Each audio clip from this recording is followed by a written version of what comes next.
দেখুন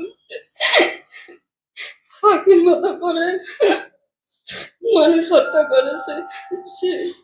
সেদিন আমিও হারিয়েছি আমার কলিজার টুকটা সত্য সাইদুল ইসলাম শাহীকে। যেদিন আমার ছেলে ঘর থেকে আন্দোলনে যোগ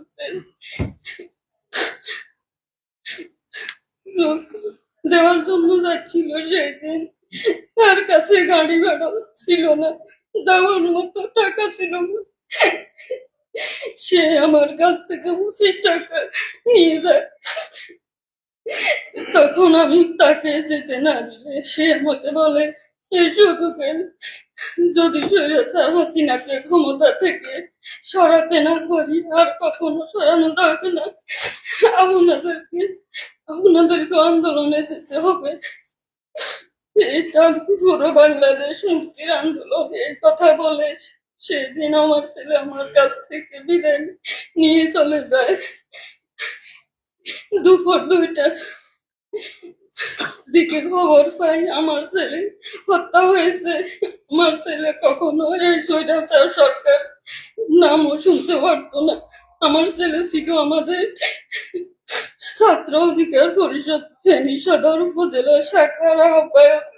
সবসময় স্বৈরাচার বিরোধী আন্দোলন গুলোতে সে উপস্থিত থাকতো। হাজারো আবু সাইদ মুক্ত ও শাহী রক্তের বিনিময়ে আমাদের বাংলাদেশ যেমনই হাসিনাকে দেশ ছাড়তে হয়েছে, সেই তেমনি আগামীতেও যদি কোনো স্বৈরাচার সরকার আসে তাদের জন্য আল্লাহ যেন বাংলার বুকে হাজারো আবু সাইদ মুক্ত ও শহীদ শাহী মতো বীর যোদ্ধা তৈরি করে দেন।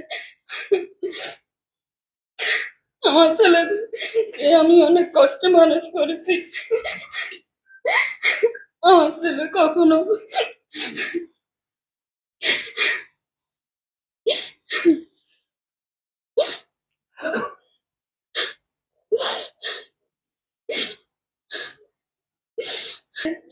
সাইদুল ইসলাম শাহীর জন্য দোয়া করবেন এই বলে আমি আমার বক্তব্য শেষ করলাম।